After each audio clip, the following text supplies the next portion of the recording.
Bonjour à tous, je suis très content de vous retrouver pour cette nouvelle séquence de brief hebdomadaire de marché et d'analyse graphique. On va essayer de repérer les maigres enjeux disponibles cette semaine. Sur le marché, il n'y a pas beaucoup d'éléments effectivement à venir. On va surveiller quand même vendredi les ventes au détail qui seront publiées aux États-Unis, mercredi, ainsi qu'en fin de journée, mercredi soir, le compte-rendu de la dernière réunion de la Fed. Ce sont vraiment les deux grands rendez-vous de la semaine, il n'y a pas grand-chose de plus. Après les grands rendez-vous, et ce sera surtout la réunion des banquiers centraux à Jackson Hole, qui se tiendra entre les 25 et 27 août. Ça va être le gros point au cours duquel on va en savoir plus sur l'évolution de la politique monétaire. Ça va tendre un peu plus les marchés probablement. Pour l'instant, eh bien, on entame cette semaine d'échéance des marchés dérivés. C'est donc l'échéance qui aura lieu vendredi prochain.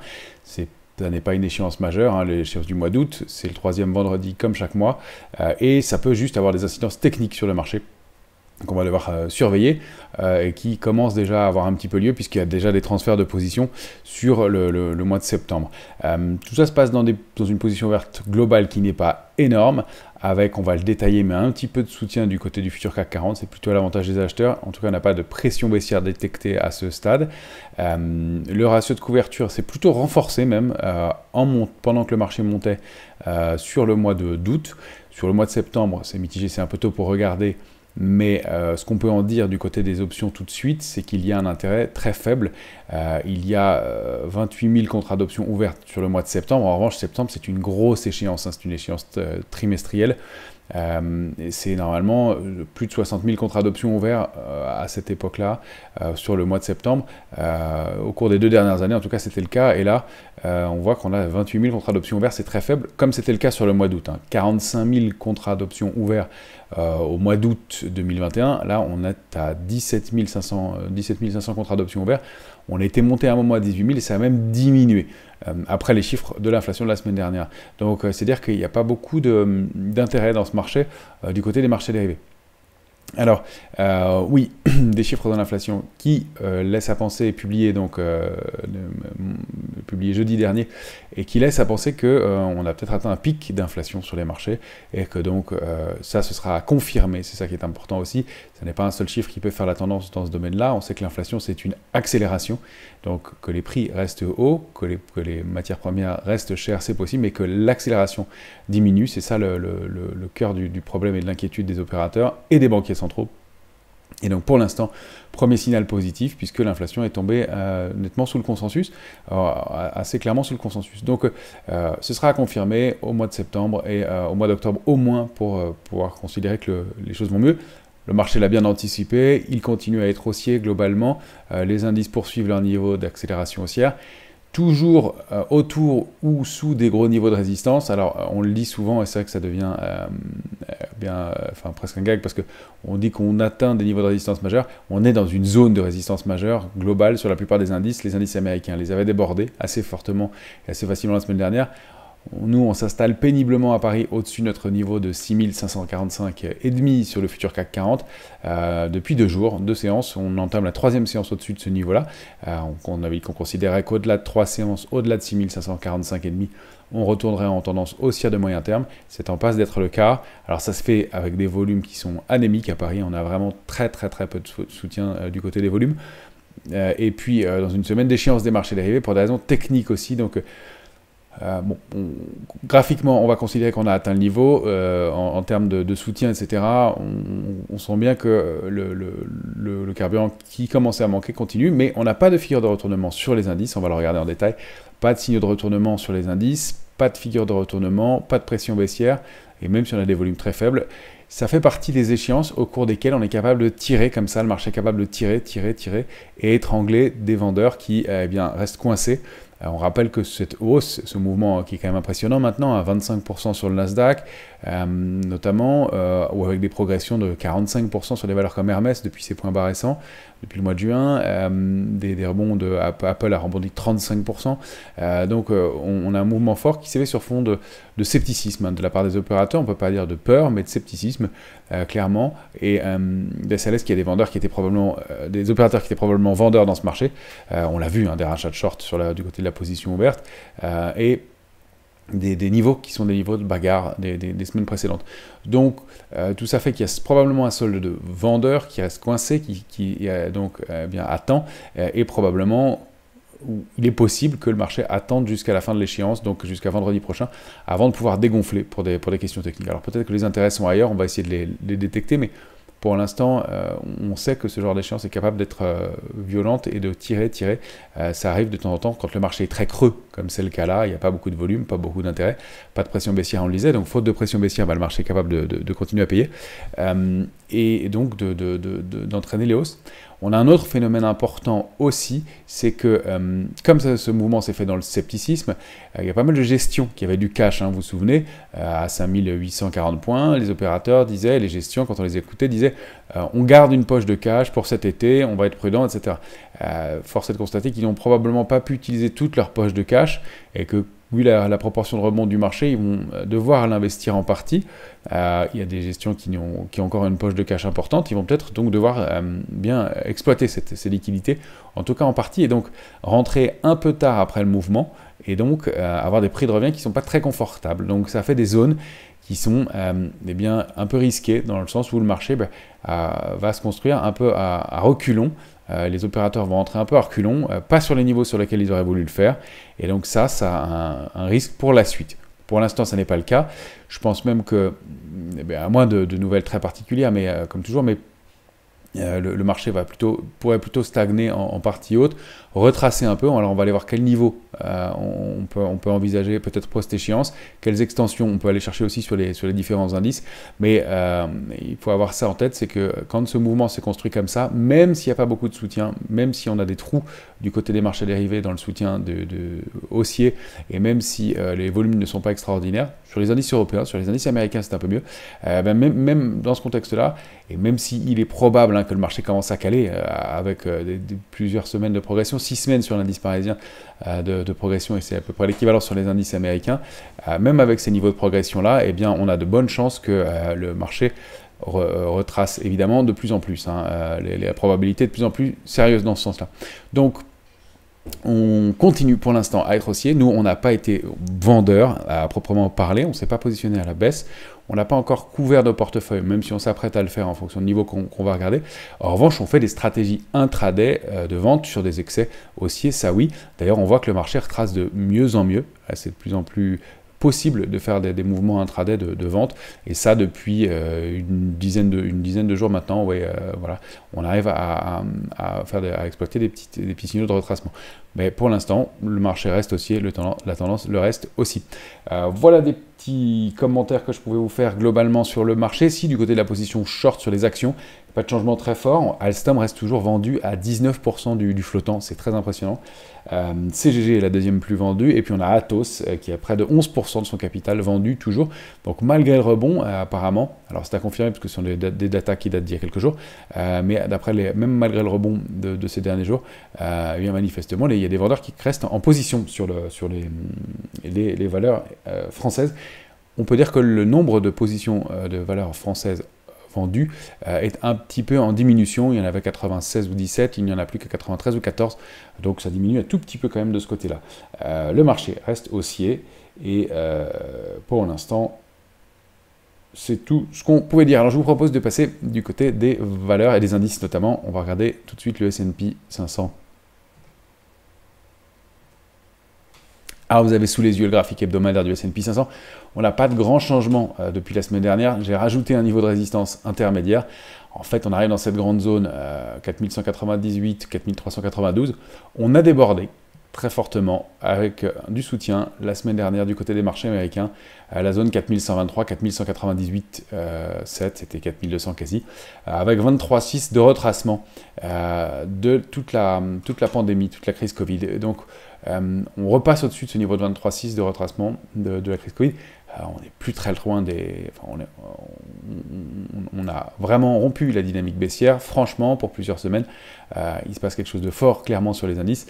On attend de moins en moins de mouvements de retracement forts. Maintenant, on peut retracer toujours sur ce niveau de support intermédiaire, 4198, qui est vert maintenant d'ailleurs. il est préservé en clôture. On a ce niveau de 4327 qui est un premier niveau de résistance intermédiaire important, 4392 derrière. Alors l'indice pourrait stagner un petit peu dans ces bornes-là, peut-être pour entamer un retracement en direction de 4000, pourquoi pas cette zone 4123, 4198. Par la suite, peut-être post-échéance des marchés dérivés pour souffler un peu, mais après peut-être un dernier run haussier. On voit que pour l'instant, même si on entame la semaine en très légère baisse sur le S&P, moins 0,09% en temps réel, hein, nous sommes donc mardi 16 août, il est 15h42 au moment où on enregistre cette vidéo. Alors, de la même façon, si on enlève les retracements de Fibonacci de la crise Covid et on les place dans le rebond, on va avoir donc cette configuration ici. Voilà. On est repassé au-dessus des 50% de retracement de toute la phase baissière qu'on avait entamée depuis janvier dernier sur le S&P. Donc, un mouvement qui est important. Quand on dépasse les 50, on a de bonnes chances d'aller chercher les 61,80, évidemment. C'est au-delà de 61,80, donc cette zone 4367, 4392, que le paradigme change et qu'on a une chance d'aller chercher les 100%. Donc pour l'instant, zone vraiment clé et charnière, c'est des niveaux qu'on va surveiller, donc je ne vous ai pas tous mis à l'écran, mais il est clair que les 4227 points sur les S&P vont être surveillés. D'ailleurs, on voit que ça correspond à des niveaux de support intermédiaire. Donc pour l'instant, pas d'invalidation, pas de signaux de retournement sur les indices et un marché qui reste haussier, malgré les petites craintes qu'on avait la semaine dernière. Les indices ont réussi à dépasser ces niveaux, toujours un peu sur fond de scepticisme, mais encore une fois, on le rappelle, avec des volumes qui ne sont pas extraordinaires, même si c'est mieux du côté des marchés américains. On va aller voir le Nasdaq 100 en hebdomadaire. Lui aussi, il aborde des niveaux de résistance intermédiaires. On en a parlé, 13 330, 13 720. Il n'a pas encore atteint 13 720 points. S&P et Nasdaq ont un peu le même genre de configuration. On rappelle que le S&P est très, très dense en valeurs technologiques, et avec des rebonds tels qu'on en a connu sur les GAFAM notamment. Évidemment, ça profite au Nasdaq, qui poursuit donc son mouvement haussier, même s'il y a quand même des arbitrages importants. On voit qu'il y a des écarts hebdomadaires qui sont forts, il y a un petit peu de volatilité, mais pour l'instant, on est haussier. Donc, niveau d'alerte, très court terme, c'est 13 330. L'alerte de court terme, enfin un peu plus large, c'est 12 865, ça c'est le support important. Il n'y a pas de retournement de la tendance avant 12 190. C'est pas dit qu'on y retourne, mais on avait commencé à construire cette oblique ici qui est pour l'instant testée 3 fois uniquement. Donc pourquoi pas l'être appuyé dessus, mais un peu plus tard. Pour l'instant, le trend reste haussier et pas de signaux d'invalidation, même si on entame bien cette semaine avec un petit peu plus de faiblesse. On est allé faire un point haut presque sur le niveau hier lundi et pour l'instant on patine un petit peu, mais encore une fois rien de méchant et pas de figure de retournement sévère sur les indices. On a ensuite parmi les actifs, on va regarder le Brent, on va y venir, on va regarder l'Eurostoxx. L'Eurostoxx, lui il est allé déborder et atteindre sa résistance à 3778, on voit que ça patine un peu, mais c'est en hausse aujourd'hui. Le début de la bougie hebdomadaire, donc c'est une toupie pour l'instant, une petite bougie avec des petites mèches de chaque côté. Ça traduit un peu d'incertitude. On est pour l'instant installé depuis quelques heures au-dessus de 3778, qui devient donc support et qui passe en vert. C'est signe de force toujours et haussier, même si on sent que, encore une fois, la probabilité d'un retracement est de plus en plus importante. On sait que notre zone de gap précédente, là, qui avait été ce grand gap du mois de juin, peut être un niveau de retracement par la suite. Vous voyez, on a de la marge pour retracer aussi si l'indice décide de baisser. On a quand même cette petite oblique qui s'est mise en place, touchée 2 fois. Donc pour l'instant, c'est une ligne de test. Pour la semaine, c'est à surveiller sur l'Eurostoxx, donc ça donne un niveau situé vers 3724 points, un tout petit peu au-dessus d'ailleurs, voilà, pour être bien précis, 3725. Ça va être un niveau à surveiller pour la semaine. Qu'on aille se appuyer dessus très bien, il ne faudrait pas qu'on passe en dessous. Pour l'instant, encore une fois, c'est une échéance qui se fait avec un petit peu de soutien. On va détailler ça sur le futur CAC 40. Je voulais vous montrer rapidement le DAX pour vous donner des niveaux de support et de résistance. Pour tout dire, je ne les ai pas refaits en détail récemment, donc ils sont peut-être moins précis, mais c'est montrer que on a passé une grande zone de densité de petits niveaux de support intermédiaire, 13 435, 565, 665, 785, je serai un tout petit peu plus haut pour celui-là, voilà, ce serait mieux, 13 796, et on arrive sous cette oblique qui donc, marque la baisse, ça c'est un graphique hebdomadaire du DAX, hein, toujours, qui indique voilà, les points hauts touchés de la même façon fin d'année, début d'année de 2022, et donc un des niveaux qui vont être encore une fois difficiles et techniques à franchir. Le DAX c'est un peu la même configuration en hebdomadaire qu'à l'Eurostoxx, bougie d'indécision, mais ça n'est pas une bougie de retournement dans l'immédiat. Encore une fois, sur fond de semaine technique, hein, on n'a pas de gros drivers. En dehors des ventes au détail qu'on va quand même surveiller, mais vous voyez que la macro n'a pas beaucoup d'incidence, puisqu'on a eu ce matin le ZIU qui est tombé vraiment bas, et ça n'a pas eu d'incidence du tout sur les indices dans l'immédiat. Voilà, donc le DAX en hausse de 0,31%, c'est lui qui surperforme pour l'instant. On va passer au futur CAC 40, celui-là on va le regarder en 14 heures comme d'habitude. Là, eh bien, on a débordé enfin notre niveau de résistance majeur, 6545 qu'on surveille depuis plusieurs semaines. On a réussi à s'installer dessus doucement.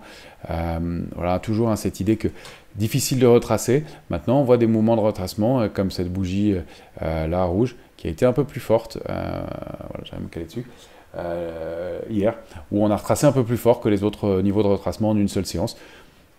C'est-à-dire que l'indice voilà, peut reculer un petit peu. On a, si on veut vraiment zoomer tout de suite, bien un tout petit trading range, 6545 en bas et 6605 en haut. Ça, c'est la réinstallation au-delà de la ligne de réactivation de la tendance haussière de moyen terme, hein, 6545 sur 3 clôtures, on est en train de le faire. Donc on peut considérer que c'est le cas. Encore une fois, sur fond d'échéance des marchés dérivés, sur fond technique, on remonte notre alerte intraday au-dessus de 6545. Mais on va voir là en termes techniques et stratégiques qu'il y a des éléments intéressants. Si on déborde ce niveau-là, bien, donc on peut aller chercher l'extension 6647. Le gros niveau, c'est 6676, il n'a pas changé. On sait qu'il peut y avoir des petites extensions au-dessus, 6689, 6692. Qui peuvent être importants. J'ai laissé cette oblique en noir, hein, c'est l'ancienne ligne de tendance haussière qu'on avait rompue pour repasser un peu en neutralité. Vous voyez que c'est pas parce qu'on rompt la ligne de tendance haussière que le marché s'arrête, il a stagné un peu et puis il est reparti. On surveille aussi ces obliques qui sont plus fines, celle-ci et celle-là qui pourraient former un wedge, un biseau en haut de marché. Ça peut être un signal d'épuisement. Vous voyez que l'épuisement il se produit tout doucement, il s'est mis en place depuis fin juillet. Ça ne veut pas dire qu'on le rompe, mais ça veut dire que c'est de plus en plus mou, et s'il est rompu, bien la cible c'est le retour vers 6380. Alors c'est là où on a un petit point de stratégie intéressant.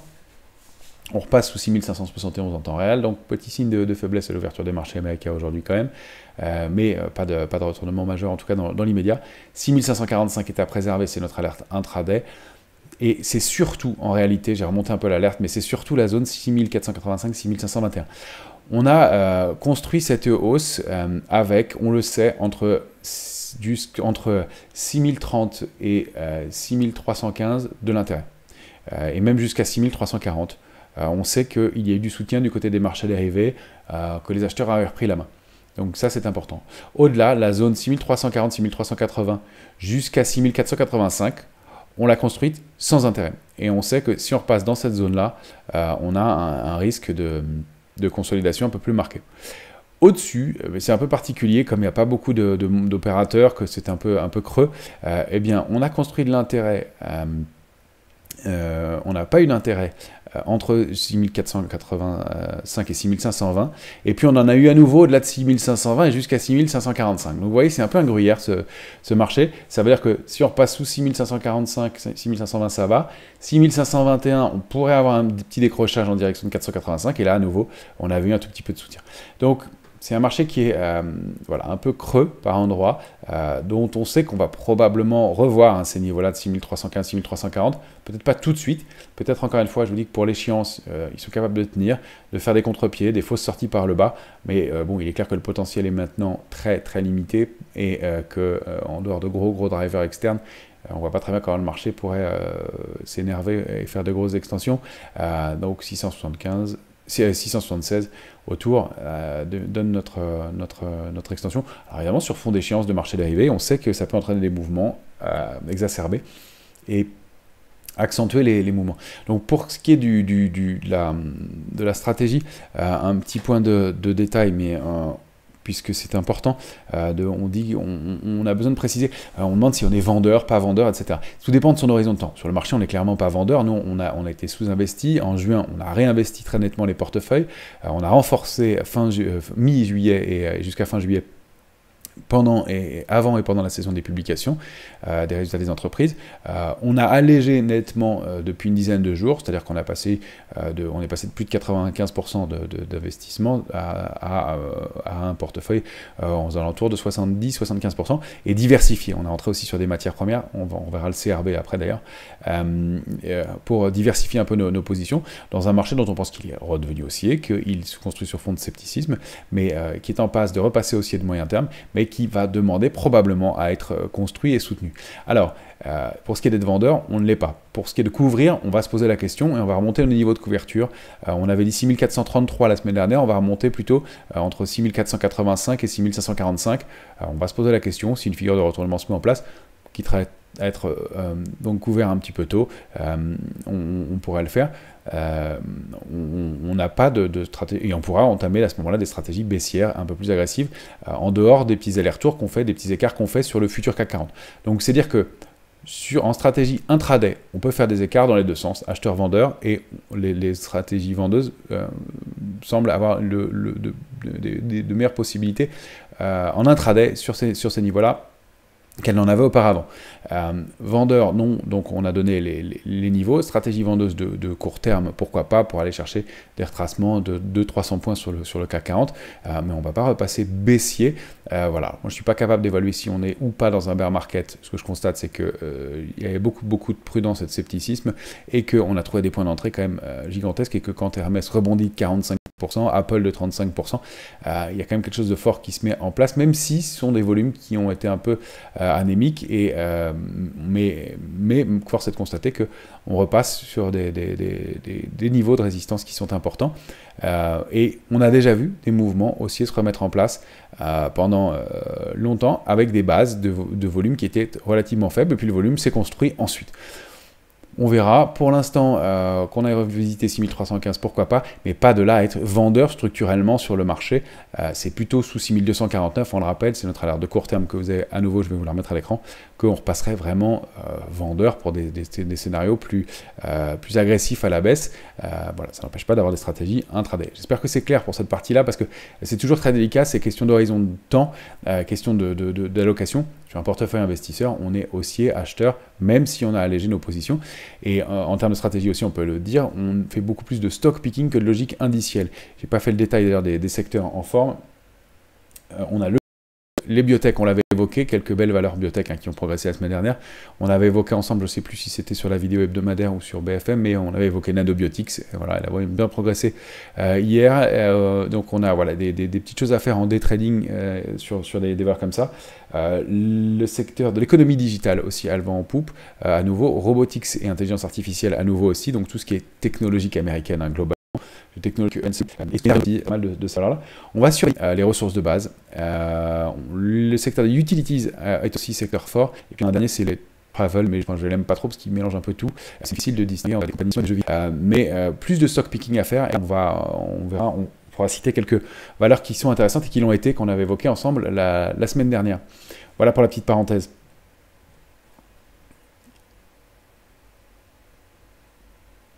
Alors, on revient à notre graphique du CAC 40, si il veut bien s'afficher à nouveau.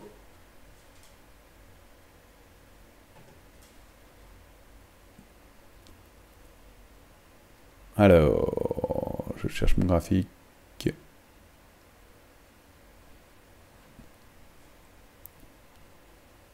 Et voilà, il est là. Donc, on a le CAC 40 futur, on a insisté pas mal dessus. On va passer à l'indice de volatilité, tiens, aux États-Unis. J'ai oublié d'en parler en même temps que les marchés américains. Pas grand-chose à en dire de plus, si ce n'est que ça stabilise dans notre zone de vigilance et non plus d'alerte. Donc c'est relativement en train de se détendre du côté de la volatilité. En haut de marché, c'est toujours un peu risqué, mais on voit que on n'est pas passé en euphorie du tout. Pardon, ça devient lent comme flux. Alors, je vais réussir à repasser en hebdomadaire.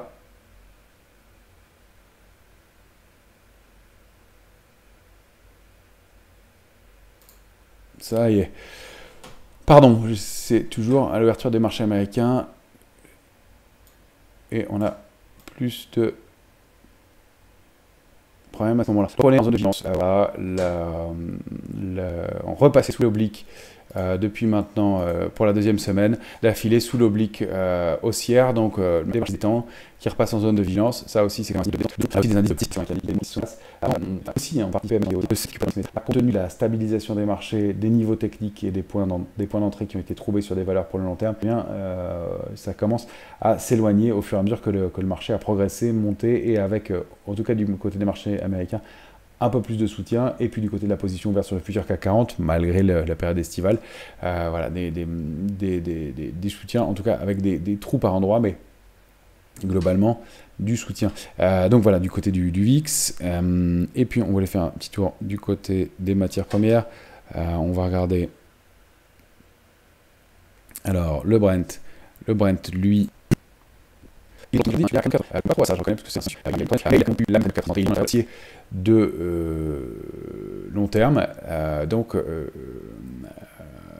il y a cette petite faiblesse d'être repassé sous ce niveau. Ça oscille avec des petits arbitrages. On reste haussier tant qu'on est au-dessus de 88-90. Clairement, peut-être 98-31, on pourra accélérer pour aller rechercher le haut du range. C'est peut-être un petit peu plus bas que 107-10. On a eu du mal à aller le chercher la dernière fois. Pour la semaine, ce serait plutôt 106-70. Voilà. Mais donc de l'intérêt du côté des matières premières, et je vous le dis, un peu à contre-courant du schéma, on avait racheté donc de l'indice CRB dans nos allocations, juste pour diversifier un peu, parce que l'indice est vraiment fort, et que ça fait partie des allocations à avoir pour les semaines et mois qui viennent, et probablement malheureusement années qui viennent. Vous voyez, il a rebondi un peu sur cette oblique la semaine dernière, et pour l'instant le début de semaine se fait en légère hausse. Encore une fois, hein, on est dans la période la plus creuse de l'été. Il n'y a pas beaucoup d'intérêt non plus, mais on place pour une petite donnée qui reste haussière au-delà de cette oblique. Donc au-delà de 26,35 sur le CRB, le tracker CRB. Voilà, petite coup d'œil du côté de l'euro-dollar. On avait donc ce canal baissier sur l'euro qui on n'est pas allé le chercher, et qui est autour de 1,04, et donc pour l'instant le trend reste baissier, en tout cas neutralisé autour de 1,0219. L'intérieur qui est depuis de l'année aussi fortement, d'autres valeurs, je vous dis qu'on en citerait quelques-unes. Eh bien, je les ai perdues, j'ai perdu mes notes. Ah non, elles sont là. Voilà. Alors, il y en a qu'on a déjà cité, il y en a sur lesquels on est rentré. Il y a Fijaka, sur lequel on est rentré, qui progresse, qui confirme ce matin. Mais ça tient bien. On peut faire décoller aussi. Prodways a bougé un peu dans les choses plus spéculatives. Ruby, enfin, pas dans les achats. Hermet aussi. Séché Environnement, Inat, Pharma. Alors là, je cite des biotech qui ont bougé déjà pas mal. C'est plus difficile de rentrer dessus, mais c'est pour confirmer ce qu'on avait indiqué la semaine dernière. Et sur l'indice de la biotech, et en Europe, avec Inat, Eritech, Poxel, Adosia, Selectis. C'est un peu tard pour tous ces dossiers-là, mais ça faisait partie des valeurs à surveiller. On a toujours JC Deco, qui peut rebondir un peu aussi, mais c'est un opérateur cherche parmi les valeurs coverage, même si l'intérêt c'est pour les valeurs du luxe, on le disait par exemple, globalement qui fait partie des secteurs qui surperforment. Beaucoup plus de stock picking à faire à mon avis dans ce marché qu'autre chose. Toujours, on garde une poche de cash, c'est ce qu'on a droit. Réaugmenter notre poche de liquidité, je vous dis l'ordre de 25 à 30% de liquidité, on reste aussi une protection. Si acheter rentrer des valeurs, c'est qu'on diminue l'exposition de 3, 4, 5 valeurs, voilà, il y a plus de et on ressortit les confirmer, on sera stoppé si ça doit être le cas, mais avec des positions qui sont moins exposées. Donc c'est aussi une solution dans ce marché. Quand on est en haut de marché comme ça et qu'on voit des choses qui se déclenchent, on va le passer à côté pour payer, si on bien configuré, si le marché dans son ensemble douloureusement, et on essaye comme ça sur des petites et moyennes capitalisations parmi celles que je vous ai citées notamment. Voilà. Dit pour l'Eurostock, là c'est et donc on travaille avec toujours un peu de prudence dans un marché qui est creux, très très creux en ce moment, et en contrepartie donc des décalages